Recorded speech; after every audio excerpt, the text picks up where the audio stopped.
ተመልካቾቻችን ከፕራይም ሚዲያ ዜና ፕራይም ተጀምሯል። በዜናዎቻችን የሀገር መከላከያ ሰራዊት የቢዝነስና የስፖርት መረጃዎችን አካተናል። ዜናውን በመምራት አብራችሁ ቆይታ የማደርገው ሀና አስታጥቄ ነኝ። ወደ መጀመሪያው ዜና አልፋለሁ።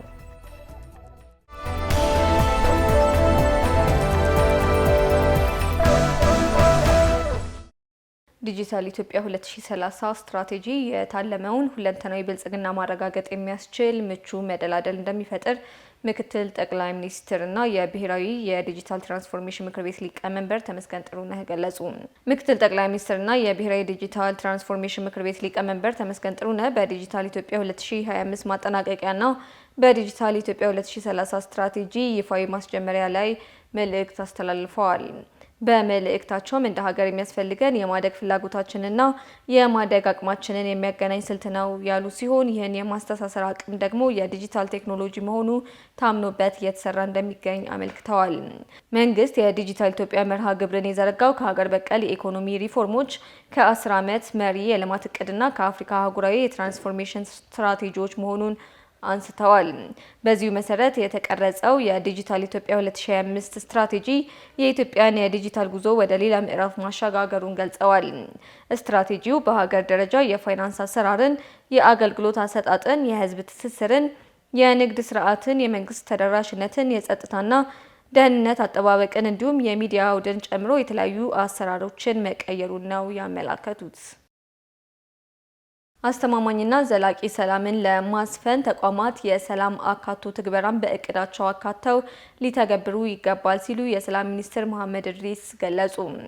የሰላም ሚኒስቴር ከህዝብ ተወካዮች ምክር ቤት ጋር በመተባበር የፌዴራልና የክልል ምክር ቤቶች በህግ ማውጣት በክትትልና በቁጥጥር ስራዎቻቸው የሰላም አካቶ ትግበራን እውን ማድረግ በሚችሉባቸው ጉዳዮች ላይ ያተኮረ የውይይት መድረክ አዘጋጅቷል።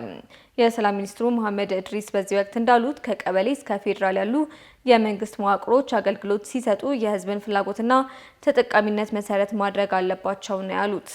ሰላም በአንድ ተቋም ብቻ የሚመጣ ሳይሆን በሁሉም ግለሰቦች፣ ተቋማትና አደረጃጀቶች ውስጥ ያለ አንኳር ጉዳይ መሆኑን ገልጸው በአገልግሎት አሰጣጥ፣ በመሰረተ ልማት ዝርጋታ እንዲሁም ከህብረተሰቡ ጋር ባለ መስተጋብር የሚገኝ ውጤት ነው ብለዋል።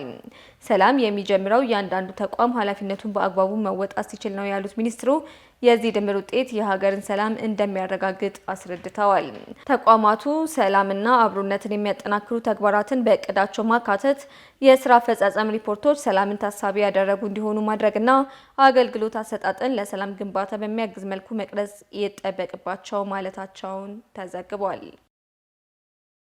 በከተማና መሰረተ ልማት ሚኒስቴር የኮንስትራክሽን ማኔጅመንት ኢንስቲትዩት ሀገራዊ የኮንስትራክሽን ችግሮችን ለመፍታት ከተለያዩ ዩኒቨርሲቲዎችና ከባለድርሻ አካላት ጋር በቅንጅት እየሰራ ይገኛል። ኢንስቲትዩቱ የአገሪቱን የኮንስትራክሽን ኢንዱስትሪን ለማዘመንና ወጪ ቆጣቢ አማራጭ ግብዓቶችን በተመለከተ ከከፍተኛ የትምህርት ተቋማት ጋር ውይይት አድርጓል። ዝርዝሩን ቢኪ ሰቦቃ እንደሚከተለው ያቀርበዋል። በከተማና ኮንስትራክሽን ሚኒስቴር የኮንስትራክሽን ማኔጅመንት ኢንስቲትዩት ባዘጋጀው የጥናትና ምርምር መድረክ መክፈቻ ስነ ስርዓት ላይ የኢንስቲትዩቱ ዋና ዳይሬክተር ኢንጂነር ታምራት ሙሉን ተናገሩት። መስሪያ ቤቱ ከመንግስት የተሰጠውን ተግባርና ኃላፊነት በብቃት ለመወጣት ከባለድርሻ አካላት ጋር በቅንጅት እየሰራ ይገኛል። የዛሬው የጥናትና ምርምር መድረኩን ዋነኛ ዓላማንም ነግረውናል። የዛሬው ወርክሾፕ ዋና ዓላማ የኮንስትራክሽን ማኔጅመንት ኢንስቲትዩት በዘርፉ ከሚሰሩ ከአራት ከፍተኛ የትምህርት ተቋማት ወይም ዩኒቨርሲቲዎች ጋር እና ከአንድ የዘርፍ ማህበር ጋር ያስጠናቸውን በድምሩ 6 ጥናቶች ለኢንዱስትሪ የሚያስተዋውቅበት የሚያስተችበት የቫሊዴሽን ወርክሾፕ ነው። እነኚህ 4 ዩኒቨርሲቲዎች የምንላቸው አንደኛው የኮምቦልቻ ኢንስቲትዩት ኦፍ ቴክኖሎጂ ነው፣ በወሎ ዩኒቨርሲቲ ስር ያለ። ከዚህ ዩኒቨርሲቲ ጋር ያጠናነው ጥናት የአባይ ቤዚን ላይ ከፍተኛ የሆነ የላይም ክምችት አለ። ያንን የላይም ክምችት በጥናት በመደገፍ የሲሚንት ሪፕሌስመንት ስራ እንዲሰራ ማድረግ ነው። ሲሚንቶ በጣም ከፍተኛ ዋጋ ያለው ኤክስፔንሲቭ ኮሞዲቲ እንደሆነ ይታወቃል። ከዛ አንጻር ያንን ስራ የሚሰራና የኮንስትራክሽን ኮስትን ሬዲዩስ የሚያደርግ በሲሚንቶ ላይ ያለንን ጥገኝነትም በፋንዳሜንታል በሆነ መልኩ ሊቀንስ የሚችል ጥናት ነው ማለት ነው። ሁለተኛው ከመቀሌ ዩኒቨርሲቲ ጋራ የሲክስ ሲግማ ቴክኖሎጂ በመጠቀም የኳሊቲን አሹር የምናደርግበት ጥናት ነው። በሶስተኛ ደረጃ የምናጠና አሁንም ከአዲስ አበባ ሳይንስ ኤንድ ቴክኖሎጂ ዩኒቨርሲቲ ጋራ የ3D ፕሪንቲንግ ቴክኖሎጂ የማስተዋወቅ ነው። ተጨማሪም ሌሎች የምርምር ውጤቶች እንደሚቀርቡም ገልጸዋል። ኢንስቲትዩቱ እስካሁንም ከ21 ሺህ በላይ ለሚሆኑ የዘርፉ ባለሙያዎች የምርምርና ጥናት ስልጠናዎች፣ ወርክሾፖች፣ የውይይት መድረኮች በማዘጋጀት ለዘመናዊ የኮንስትራክሽን ኢንዱስትሪ እድገት የበኩሉን እያበረከተ እንደሚገኝ ኢንጂነር ታምራት ተናግረዋል። የኢትዮጵያ ኮንስትራክሽን በሀገሪቱ የኮንስትራክሽን ዘርፍ ላይ የሚታዩ ተግዳሮቶችን ለመፍታት መንግስት በከፍተኛ ትኩረት እየሰራ እንደሚገኝም ተናግረዋል። ኢንስቲትዩቱ የሀገሪቱን የኮንስትራክሽን ችግሮችን መፍታት የሚያስችሉ ጥናትና ምርምሮችን ከሚያደርጉ ተቋማት ጋር የሚያደርገውን ቅንጅታዊ ስራም አጠናክሮ መቀጠሉን ኢንጂነር ታምራት ገልጸዋል። በጥናትና ምርምር መድረኩ ላይ የሀረማያ ዩኒቨርሲቲ የቴክኖሎጂ ኢንስቲትዩት፣ የአዲስ አበባ ሳይንስና ቴክኖሎጂ ዩኒቨርሲቲ፣ የመቀሌ ዩኒቨርሲቲና ቦሎ ዩኒቨርሲቲዎች የተዘጋጁ 6 ችግር ፈቺ የኮንስትራክሽን ጥናትና ምርምር ውጤቶች ቀርበዋል። በመድረኩ የቀረቡት የጥናትና ምርምር ግኝቶችም የኮንስትራክሽን ኢንዱስትሪውን ተወዳዳሪና ውጤታማነትን ለማሻሻል የሚረዱ መሆናቸውን የኢትዮጵያ ኮንስትራክሽን ባለስልጣን ዋና ዳይሬክተር ዶክተር ኢንጂነር መስፍን ነገው ተናግረዋል። ከዚህም ሌላ ሀገር በቀል ቴክኖሎጂዎች እንዲበረታቱም እየሰራ እንደሚገኝ ገልጸዋል። ቴክኖሎጂዎችን በተለይ ሀገር በቀል ቴክኖሎጂዎች በምርምር ከትምህርት ተቋማት ጋር ተባብሮ መስራት ነው። እሱን በሚገኘው ግኝት በተለይም በኮንስትራክሽን ግብአት ያው የኛ ኮንስትራክሽን ኢንዱስትሪ የኢምፖርት ዲፔንደንት ስለሆነ እሱን መቅረፍ አንዱ ነው። ሌላው ደግሞ በሀገር በቀል ቴክኖሎጂ በሚገኙ ውጤቶች የቤት እና የግንባታ ከኮስትም አንጻር ወይ ደግሞ ከአቅርቦት አንጻር ያለውን ጋፕ ለመሙላት እየሰራ ያለው ስራ ነው። የአዲስ አበባ ሳይንስና ቴክኖሎጂ ዩኒቨርሲቲ በአንድ ዓመት ጊዜ ውስጥ ያጠናውን የ3D ፕሪንት የቤት ግንባታ ቴክኖሎጂን ከ60 በመቶ በላይ በማጠናቀቁ ሊቀርብ ችሏል ሲሉ ዶክተር ዮሐንስ ረጋሳ ተናግረዋል። ያቀረብኩት ምርምር ወይም ሪሰርች የ3D ፕሪንት ቴክኖሎጂ ለቤት ግንባታ በሚል ቤቱም ሞጁላር ማለት ምንድነው? ቤት ስንሰራ እንደት በተለምዶ አንዱን ፓርት ጨርሰን ከዛ ሌላኛውን ፓርት መስመር በስራ ሂደት ነው የምናስቀምጠው። ይሄኛው ግን ጓዳም፣ ሳሎን ወይም ኪችን፣ ሽንት ቤት ሁሉንም ፓርት የምትፈልገውን ዲዛይንህን ባንዴ ይገነባል። በሀረማያ ዩኒቨርሲቲ የቴክኖሎጂ ኢንስቲትዩት ማኔጂንግ ዳይሬክተር ኢንጂነር ሐምዛ አህመድ ኑሪ በበኩላቸው በመላ ሀገሪቱ የተጀመረውን የብልጽግና ጉዞ ለማስቀጠል ዩኒቨርሲቲው የበኩሉን እየተወጣ ይገኛል ብለዋል። በግብርና ዘርፍ ያለውን የፋይናንስ አቅርቦት ችግር ለመቅረፍ በትኩረት እየተሰራ ነው ሲሉ የግብርና ሚኒስትር ዴኤታ መለስ መኮንን ገለጹ። ሚኒስትር ዴኤታው እንዳሉት ግብርና በኢትዮጵያ ለአብዛኛው ሕዝብ የህይወት መሰረት በመሆኑ ከፍተኛ ኢንቨስትመንት የሚፈልግ ዘርፍ ነው ብለዋል። ይሁን እንጂ በዘርፉ ለሚንቀሳቀሱ አነስተኛ አርሶ አደሮችና ባለሀብቶች የሚቀርበው የግብርና ፋይናንስ እጅግ አነስተኛ መሆኑን ነው የተናገሩት። ለችግሩ እልባት ለመስጠትም ለዘርፉ የሚቀርበውን ብድር ከማሳደግ ባለፈ በኢንሹራንስ እንዲደገፍ በትኩረት እየተሰራ እንደሚገኝ አስረድተዋል። ኢንሹራንስና የብድር አቅርቦት ተቀናጅተው መስራት ከቻሉ በሁሉም ዘርፍ አመርቂ ውጤት ማምጣት እንደሚቻል አመልክተዋል። ከፍተኛ የስራ ዕድል የሚፈጥረውንና የኢኮኖሚ መሰረት የሆነውን ግብርና ይበልጥ ለማሳደግና ለማዘመንም የፋይናንስ አቅርቦትን ማሳለጥ እንደሚያስፈልግ አጽንኦት ሰጥተዋል። የአፕላይድ ሳይንስ ዩኒቨርሲቲዎች የጥናትና ምርምር ስራዎችን በተቀናጀ አግባብ ሊያከናውኑ እንደሚገባ የትምህርት ሚኒስቴር አስገነዘበ። ሶስተኛው የአፕላይድ ሳይንስ ዩኒቨርሲቲዎች ፎረም በአሶሳ ዩኒቨርሲቲ ተካሂዷል። በምክክር መድረኩ የተገኙት በትምህርት ሚኒስቴር የአካዳሚክ ጉዳዮች ስራ አስፈጻሚ ኤባ ሚጀና እንደተናገሩት የከፍተኛ ትምህርት ተቋማት ከመማር ማስተማር ስራቸው በተጓዳኝ የጥናትና ምርምር ስራዎችን በማከናወን በተለያዩ ዘርፎች ማህበረሰብ ተኮር ለውጥ እንዲያመጡ እየተደረገ መሆኑን ገልጸዋል። በዚህም ዩኒቨርሲቲዎች የልህቀት ማዕከል ሆነው በሚያከናውኑት የጥናትና ምርምር ስራ ህብረተሰቡን ተጠቃሚ ማድረግ ይጠበቅባቸዋል ነው ያሉት። በተለይም የአፕላይድ ሳይንስ ዩኒቨርሲቲዎች በተቀናጀ አግባብ በየአካባቢው ያለውን ተጨባጭ ሁኔታ ያገናዘቡ የጥናትና ምርምር ስራዎችን በማከናወን ተልዕኳቸውን ሊወጡ እንደሚገባ ገልጸዋል። የአፕላይድ ሳይንስ ዩኒቨርሲቲዎች ጥምረት ሰብሳቢና የድሬዳዋ ዩኒቨርሲቲ ፕሬዝዳንት ኡባሃ ደም በበኩላቸው ፎረሙ ዩኒቨርሲቲዎቹ በጋራ በሚያከናውኗቸው የምርምር ስራዎች ላይ ተሞክሮ ለመቀመርና የተከናወኑ የምርምር ስራዎችን ውጤታማነት ለመገምገም የተዘጋጀ ነው ብለዋል። ተመልካቾቻችን ዜናዎቻችን እንደቀጠሉ ናቸው። አሁን ደግሞ የቢዝነስ ዜናዎችን የምናደርስበት ሰዓት ላይ ደርሰናል። ባልደረባዬ ኢየሩሳሌም ሽመልስ አጠገቤ ትገኛለች። ኢየሩስ እንዴት አመሸሽ? ምን የቢዝነስ ዜናዎችን ይዘሽን ነገር? እሺ አመሰግናለሁ። ይሄው ከቢዝነስ ዜናዎቻችን አንዱ እንግዲህ በዛሬው ዕለት የሰማነው አራተኛ ኢንቨስት ኢትዮጵያ ፎረም ሊካሄድ መሆኑ ነው። ፎረሙም እንግዲህ መጋቢት 17 እና 18 በአዲስ አበባ ከተማ ይካሄዳል ማለት ነው። በዚህ ፎረም ላይም ከተለያዩ ክፍል የሚመጡ የቢዝነስ መሪዎች፣ ፖሊሲ አውጪዎች እና አጋር ድርጅቶች ከ700 በላይ አጋር ድርጅቶች የሚሳተፉ ይሆናል ተብሏል። ሌላው ደግሞ ከውጭ ነው። ከውጭ ደግሞ ዓለም ባንክ ለፓኪስታን የማክሮ ኢኮኖሚ ድጋፍ የሚውል የ700 ሚሊዮን ዶላር ገንዘብ ድጋፍ ስለማጽደቁ ተሰምቷል። ይህንና ሌሎች አሉ፣ በሰፊው የምናያቸው ይሆናል። ጥሩ መቀጠል ትችላለሽ። አመሰግናለሁ።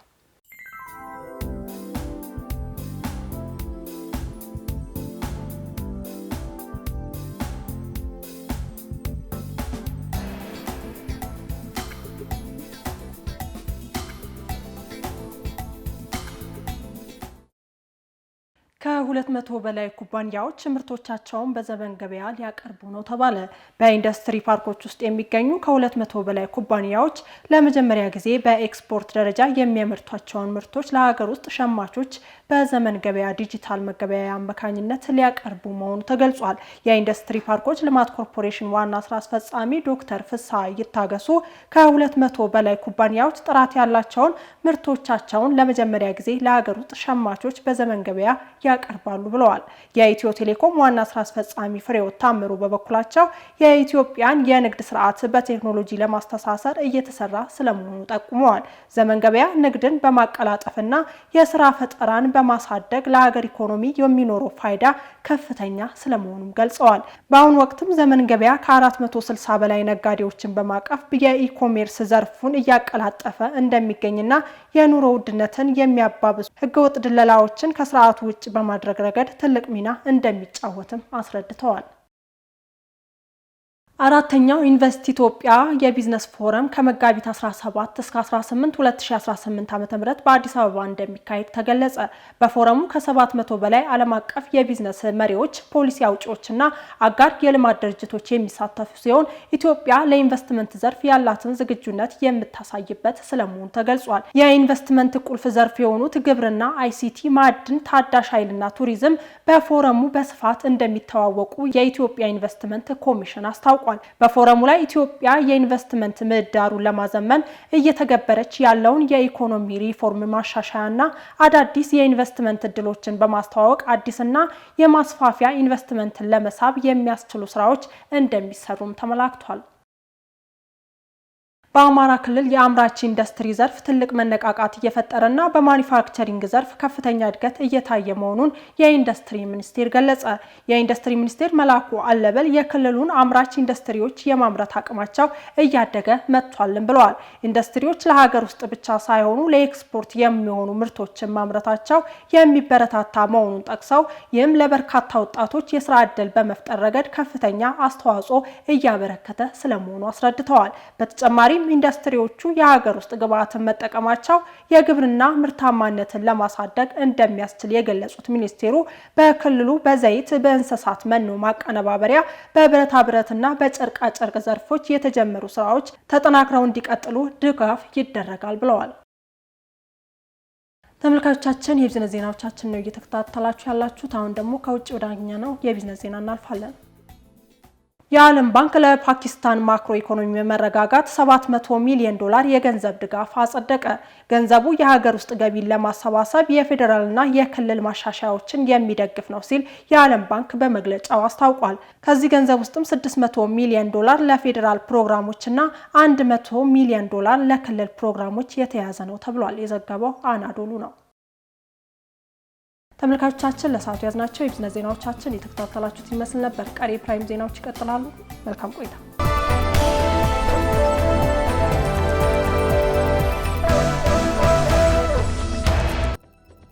ተመልካቾቻችን ዜናዎቻችን እንደቀጠሉ ናቸው። አሁን ደግሞ ከውጭ ምንጭ ወዳገኘናቸው ዜናዎች እናልፋለን። 130 የናይጄሪያ ተማሪዎች ታፍነው ከተወሰዱ ከአንድ ወር በኋላ መለቀቃቸው ተነገረ። ከአንድ ወር በኋላ በኒጀር ግዛት ታፍነው የተወሰዱ 130 የናይጄሪያ ተማሪዎች ተለቀዋል ሲል የፕሬዝዳንት ቦላ ቲኑቡ ጽህፈት ቤት አስታውቋል። ተማሪዎቹ ህዳር 21 ቀን በፓፒሪ መንደር ከሚገኝ የካቶሊክ አዳሪ ትምህርት ቤት ታፍነው ከነበሩበት ከ300 በላይ ሰዎች መካከል ነበሩ። አንዳንዶቹ ወዲያውኑ ለማምለጥ የቻሉ ሲሆን ሌሎቹ 100 ደግሞ በዚህ ወር መጀመሪያ ላይ ተለቀዋል። በቅርብ ዓመታት በናይጄሪያ ውስጥ ከታዩት የከፋ የተባለው አፈናው በሰሜን ናይጄሪያ ውስጥ እየተባባሰ የመጣውን የጸጥታ ሁኔታ አጉልቶ ያሳያል ሲል አፍሪካ ኒውስ ዘግቧል። አሜሪካ ከቬንዙዌላ ጋር የተገናኘ ሶስተኛ የነዳጅ ታንከርን እየፈለገች መሆኑ ተገለጸ። የአሜሪካ የባህር ዳርቻ ጥበቃ በቬንዙዌላ አቅራቢያ በሚገኝ ዓለም አቀፍ ውሃ ውስጥ ሌላ መርከብ እየተከታተለች ነው ተብሏል። የአሜሪካ ባለስልጣናት በዚህ ወር 2 የነዳጅ ታንከሮችን በቁጥጥር ስር አውለዋል። ዋሽንግተን ቬንዙዌላ ከእጽ ጋር የተያያዘ ወንጀልን ለመደገፍ የነዳጅ ገንዘብ እንደምትጠቀም እየከሰሰች ትገኛለች። እስካለፈው ሳምንት ድረስ በቬንዙዌላ ወደ አገሪቱ የቀረቡ ካሉት 80 መርከቦች ውስጥ ከ30 በላይ የሚሆኑት በአሜሪካ ማዕቀብ ስር ነበሩ ሲል ቢቢሲ ዘግቧል። ተመልካቾቻችን ዜናዎቻችን ቀጥለዋል። አሁን ደግሞ ከሀገር መከላከያ ሰራዊት ጋር የተገናኙ መረጃዎችን የምናደርስበት ሰዓት ላይ ደርሰናል። ባልደረባዬ ታደሰ ታምራት መረጃዎቹን ሊያደርሰን አጠገብ ይገኛል። ታደሰ እንዴት አመሸህ? እንደምን አመሸሻና ምን መረጃዎች አሉክ? እንግዲህ በዛሬው የመከላከያ ዜናችን እንግዲህ በኢትዮጵያ ፖሊስ ታሪክ ለመጀመሪያ ልዩ ኮማንዶ አባላት ስለመመረቃቸው ቀዳሚ ዜና አድርጌዋለሁ። ሁለተኛው ደግሞ ከተጣሉበት በማንሳት ወደ ኃይል የገቡ ትጥቆችን ፊልድ ማርሻል ብርሃኑ ጁላ መጎብኘታቸው ሁለተኛ ሲሆን እንዲሁም ሰራዊቱ በተሰማራበት የግዳጅ ቀጠና ህዝባዊ ወገንተኝነቱን እያስመሰከረ እንደሚገኝና ሌሎችም ዜናዎች ይቀርባሉ። ጥሩ ታደሰ፣ መቀጠል ትችላለህ። አመሰግናለሁ።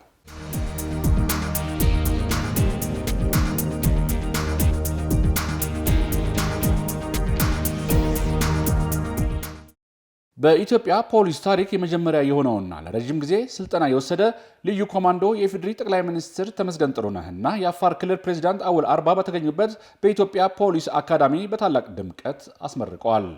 የኢፌዴሪ ምክትል ጠቅላይ ሚኒስትር ተመስገን ጥሩነህ በምረቃ ስነ ስርዓቱ ላይ በሰጡት የስራ መመሪያ ለህገ መንግስት ስርዓት ዋስትና ጠበቃ የሆነ በሙያው የሚኮራ ህጎችን በአግባቡ በተገቢው የህዝብ ፍቅርና አመኔታ ያለው ጠንካራ ፕሮፌሽናል በቴክኖሎጂ የተደገፈ የፖሊስ ተቋም እየተገነባ ይገኛል ብለዋል። የኢትዮጵያ ፌዴራል ፖሊስ የሪፎርም አካል የሆነው ልዩ ኮማንዶ ለመጀመሪያ ጊዜ በራስ አቅም በማሰልጠን ማስመረቅ መቻሉ የሀገራችንን ሰላምና ደህንነት በማረጋገጥ ወንጀልን በመከላከልና የምንመኘውን የሀገራችንን እድገት እውን ለማድረግና ለማሳለጥ ከፍተኛ ሚና እንዳለውም ተናግረዋል። የኢትዮጵያ ፌዴራል ፖሊስ ኮሚሽነር ጀነራል ደመላሽ ገብረ ሚካኤል በበኩላቸው ስልጠናው ማንኛውንም ልዩ ኦፕሬሽንና ግዳጆችን በከፍተኛ ብቃት መፈጸም የሚያስችል ጠንካራ አቅም መፈጠሩንም ገልጸዋል። ይህ ባለፉት ዓመታት የሰራነው ሪፎርም ውጤት አንዱ ማሳያ ነው ያሉት ኮሚሽነር ጀነራል በሪፎርሙ በህግና በአሰራር በሰው ኃይል በቴክኖሎጂና በሎጂስቲክስ ውስጥ በውጭ ግንኙነት በሁሉም መስክ በሰራነው ስኬታማ ሪፎርም የሀገር አለኝታ የሆነ ገለልተኛ ሙያዊ ብቃት ያለውና የማድረግ አቅሙም የዓለም አቀፍ ተወዳዳሪ የሆነ የፖሊስ ተቋም መገንባት ችለናል ብለዋል። ከተጣሉበት በማንሳት በራስ አቅም ተሻሽለው ወደ ኃይል የገቡ ትጥቆች የተቋሙን የውጊያ አቅም በከፍተኛ ሁኔታ ይጨምራሉ ሲሉ ፊልድ ማርሻል ብርሃኑ ጁላ ተናገሩም። የመከላከያ ሎጂስቲክስ ዋና መምሪያ እድሳትና ሙከራ ያደረገላቸውን በርካታ የሜካናይዝድ ትጥቆችን ወደ ኃይል አስገብተዋል። በዝግጅቱ ላይ በመገኘት ትጥቆችን የጎበኙት የጦር ኃይሎች ጠቅላይ ኤታማዦር ሹም ፊልድ ማርሻል ብርሃኑ ጁላ በተሰሩት ስራዎች መደሰታቸውን ገልጸው የዋና መምሪያውና የጥገና ማዕከሉ አመራር ባለሙያና አባላቱ ተአምር የሚባል ስራ መስራታቸውንም ገልጸዋል። ዋና መምሪያው ሀገርን በቢሊየን ከሚቆጠር ወጪ ከማዳኑ ባለፈ በራስ አቅምና ፈጠራ በማሻሻል ተአምራዊ የሚባል ስራ መሰራት እንደምንችል ያሳየ ነውም ብለዋል። ለረጅም ዓመታት ተጥለው የነበሩ አረም ወርሷቸው የቆዩ በርካታ የሀገር ሀብቶች ሙሉ እድሳትና ሙከራ ተደርጎባቸው ወደ ኃይል መግባታቸው የሰራዊቱን የውጊያ ዝግጁነት በከፍተኛ ሁኔታ ያሳድጋልም ሲሉም ገልጸዋል። ትጥቆቹ የሰራዊታችን የውጊያ አቅም የሚያሳድጉና ተቀብሮ የነበረውን ሀገራዊ ሀብትም ጥቅም ላይ የዋለበት ብቻ ሳይሆን የመከላከያ ሎጂስቲክስ ዋና መምሪያ የደረሰበትን ደረጃ የሚያሳይ መሆኑም ተጠቁሟል። ተቋሙ ባስቀመጠው አቅጣጫ መሰረት ውጤታማ ተግባር ላከናወኑ ዋና መምሪያ አመራሮች ምስጋናቸውንም አቅርበዋል። ሎጂስቲክስ ዋና መምሪያ በሰፈረባቸው ቦታዎች የአካባቢውን መሰረተ ልማት በማልማት ለሰራተኛው ምቹ የስራ አካባቢ የመፍጠር እንቅስቃሴው ለውጤታማነቱ ያለው ሚናም ወሳኝ በመሆኑ ተጠናክሮ ሊቀጥል እንደሚገባውም አሳስበዋል። የተጀመሩ የእድሳት የፈጠራ ስራዎች አጠናክሮ በማስቀጠል ለሀገርና ለተቋም ጥቅም እንዲውሉ የማድረጉ ጥረት ተጠናክሮ እንዲቀጥልም አሳስበዋል። የመከላከያ የሎጂስቲክስ ዋና መምሪያ ጥገና ሙከራ ያደረገባቸውና ውጤታማነታቸው የተረጋገጡ ትጥቆችን ለመከላከያ ሜካናይዝድ እዝ አስረክበዋል።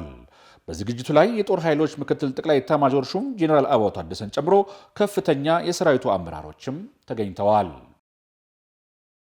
በአማራ ክልል ሰሜን ሸዋ ዞን በአንጾኪያ ገምዛ ወረዳ መኮይ ከተማ የሰላም ውይይት ተካሄደ። በውይይቱ ላይ የተገኙት በምክትል ርዕሰ መስተዳደር ማዕረግ የገጠር ክላስተር አስተባባሪ ዶክተር ደረሰ ሳህልና የክልል ሰላምና ጸጥታ ቢሮ ምክትል ኃላፊ አቶ ወዳጄ ለመንህ የመንግስትን የሰላም ጥሪ ተቀብለው ወደ ሰላም የተመለሱ ታጣቂዎችን ወደ ልማት በማሰማራት የበደሉትን ሕዝብ መካስ እንዲችሉ ስራዎች እየተሰሩ መሆኑንም ገልጸዋል። በተሳሳተ የፕሮፓጋንዳ ተታለው በጫካ የቀሩ የቡድኑ አባላትም ወደ ሰላማዊ መንገድ ለመመለስ እየተሰራ መሆኑንም አስገንዝበዋል። በአማራ ክልል የኦሮሞ ብሔረሰብ ልዩ ዞን አስተዳደር አቶ አህመድ አሌ አባ አፍሮ፣ የሰሜን ሸዋ ዞን አስተዳዳሪ አቶ መካሽ አለማየሁ የሁለቱን ዞኑ አዋሳኝ ወረዳዎችና ቀበሌዎች ተሳስረው ለዘመናት ይኖሩና የሚኖሩ ህዝቦች መሆናቸውንም ገልጸዋል። በአካባቢው የተሰማራው የኮማንዶ ክፍለ ጦር ምክትል አዛዥ ለኦፕሬሽናል ኮሎኔል አበባ ሞላ ሰራዊቱ በአካባቢው የሚንቀሳቀሱ የጥፋት ኃይሎችን እየመነጠረ እንደሚገኝም ተናግረዋል። ሰራዊቱ ህዝባዊ ወገንተኝነቱን በተግባር እያረጋገጠ ይገኛል። የኢትዮጵያ ወታደራዊ አካዳሚ የ73ኛ ኮርስ ሰልጣኝ እጩ መኮንኖች በሆለታ ከተማ አስተዳደር ለተማሪዎች ምገባ የሚሆኑ በ3 ሄክታር መሬት ላይ የተሸፈኑ የጤፍ ሰብል አጭደው ሰብስበዋል። የሆለታ ከተማ ግብርና ጽሕፈት ቤት ኃላፊ አቶ ተስፋዬ በላይ ሰራዊቱ የአካባቢውን ሰላም ከማስጠበቅ በተጨማሪም በችግኝ ተከላ የደረሱ ሰብሎችን በመሰብሰብ እጅ አጠር ለሆኑ ቤተሰቦች ልጆች የመማሪያ ቁሳቁስ በመደገፍና ማዕድ በማጋራት እገዛ እያደረገ መሆኑንም ተናግረዋል። በተያያዘ ዜና የ11ኛ እዝ አንበሳው ክፍለ ጦር የ1ኛ ሬጅመንት አባላት ከራስ በፊት ለህዝብና ለሀገር የሚለውን እሴት በመላበስ የሰሜን ወሎ ዞን ራያ ቆቦ ወረዳ በተሰማሩ የግዳጅ ቀጠና የአርሶ አደሩን የደረሰ ሰብል አጭደው መሰብሰባቸውን መቶ አለቃ ተካልኝ ተሰማ ገልጸዋል። በተመሳሳይም በ6ኛ እዝ ማሰልጠኛ ማዕከል ስልጠናቸውን እየተከታተሉ የሚገኙ የሰራዊቱ አባላት የአቅመ ደካማ አርሶ አደሮችን ሰብል በመሰብሰብ ወገንተኝነታቸውን በተግባር አስመስክረዋል። ተመልካቾቻችን ከፌዴራል ፖሊስና ከመከላከያ ምንጮቻችን ያገኘናቸው ዜናዎች ይመስላሉ። ሰላም።